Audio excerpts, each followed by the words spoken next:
Hi, welcome to Softframe Studios.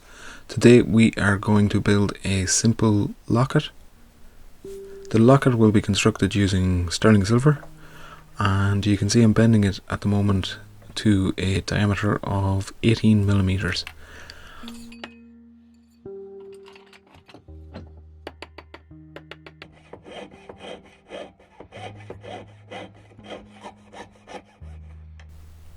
Once I have the outer ring cut to size, I'm now going to solder it.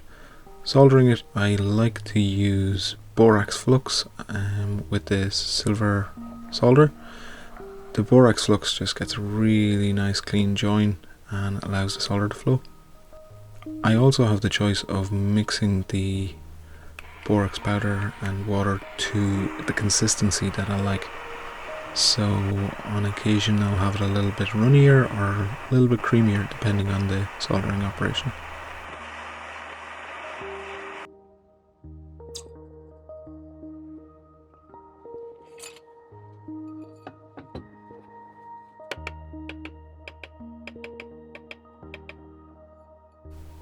After the piece comes out of the pickle, I tap it round, and then I want to also tap it flat.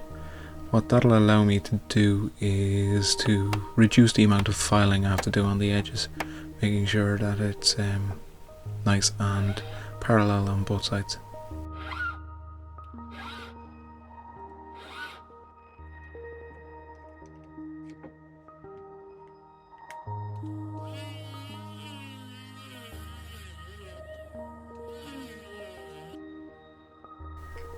To set up for the soldering of the backplate, what I am doing is I'm elevating it on a titanium clip here. What that allows me to do is to get heat behind the plate and stops the solder block acting as a heatsink.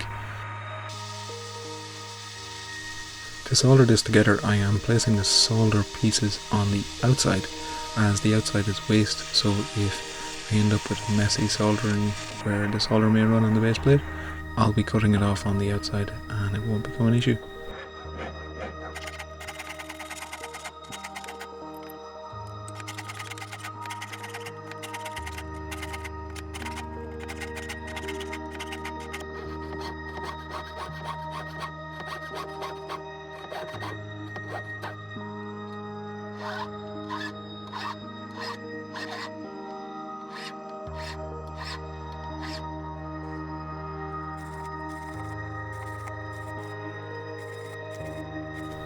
Once I have the piece filed and emeryed, I am going to then use my dividers to mark a line on the outside perimeter. What that's going to do is show me my finished height of the pendant or the locket, and the excess here I'm going to use as the little spring clamp that holds the picture on the inside.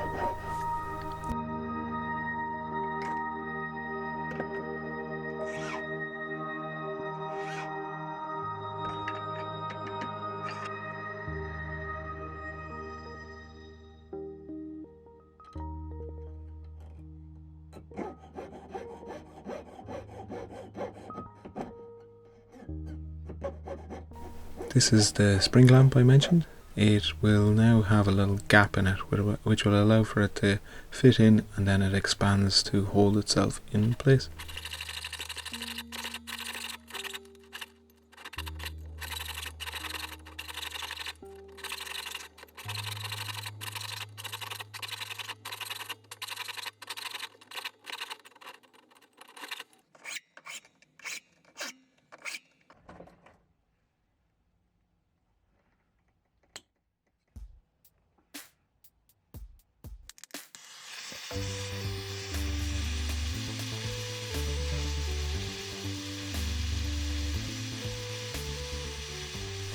When soldering on this beaded wire and disc, I took special care to make sure that there was no visible gaps after the soldering, applying pressure where needed to make sure the pieces were tight.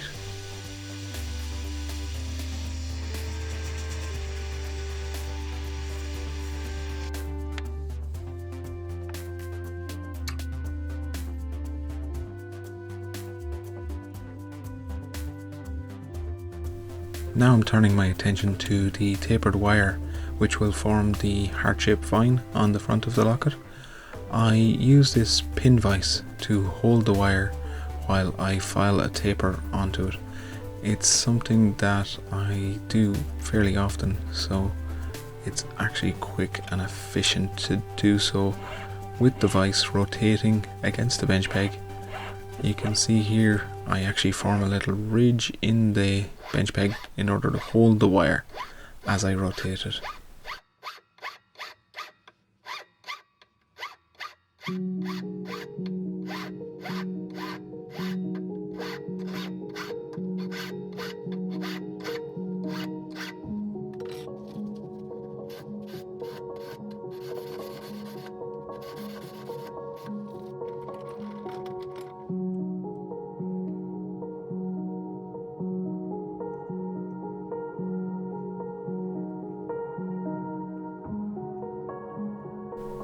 After I'm finished tapering all the wire, I then take some time with some pliers and get a nice fluid curve with the pliers. When I am applying them onto the plate, I spend some time with each of the wires and looking at where they join to each other and filing little concave shapes in the ends of the wire and really just getting the fit nice and clean looking.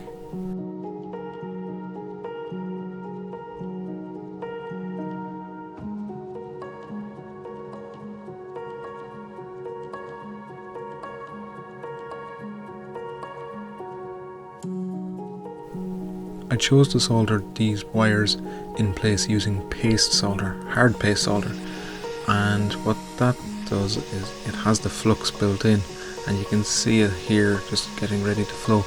It allows me to join the ends of the wire but also join the wires to the backplate.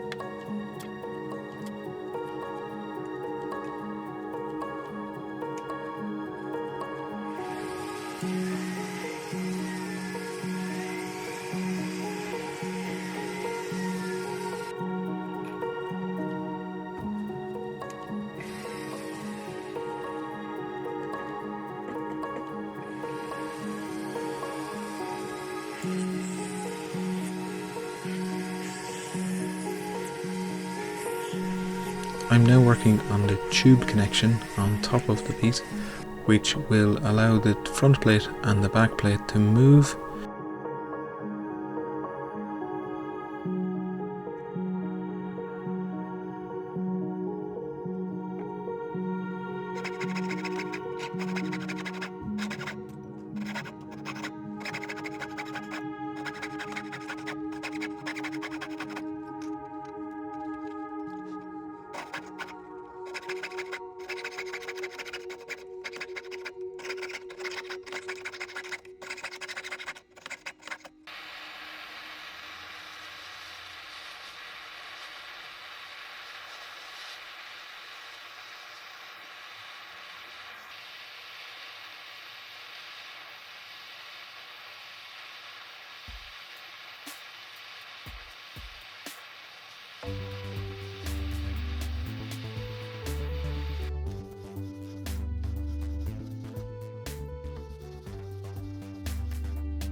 The tube rivet here works by allowing a tube to pass through these two holes and having one side of each plate wider than the other, so that way when I flare the tube it expands on the outside but allows it to move freely while holding the two plates together.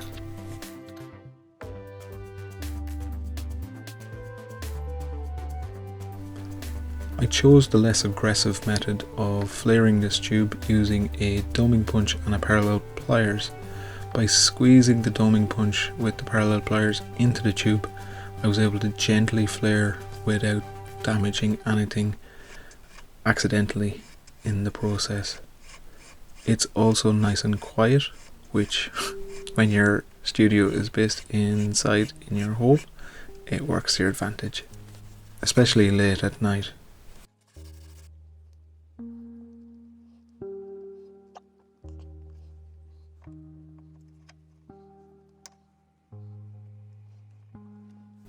Now that the tube rivet is finished, I can place a jump ring inside the rivet, and that will allow the chain to run through the piece.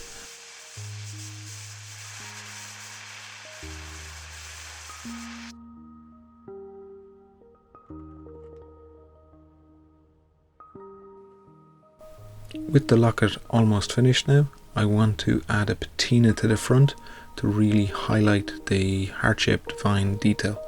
I'm doing that using a product called Platinol, and what that is doing is chemically aging the piece. The Platinol is very similar to liver of sulfur, and it also smells quite bad, just like liver of sulfur would. For that reason, I would recommend using gloves while applying it, unlike me.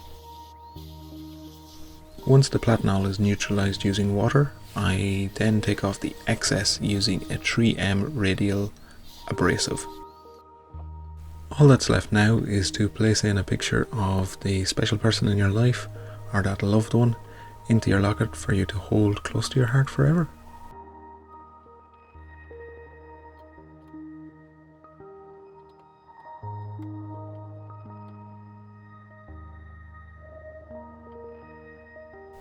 If you've stayed with the video this long, I'd like to take a moment to thank you and also ask if you would like to subscribe, hit that button, and all I can say now is until next time, goodbye.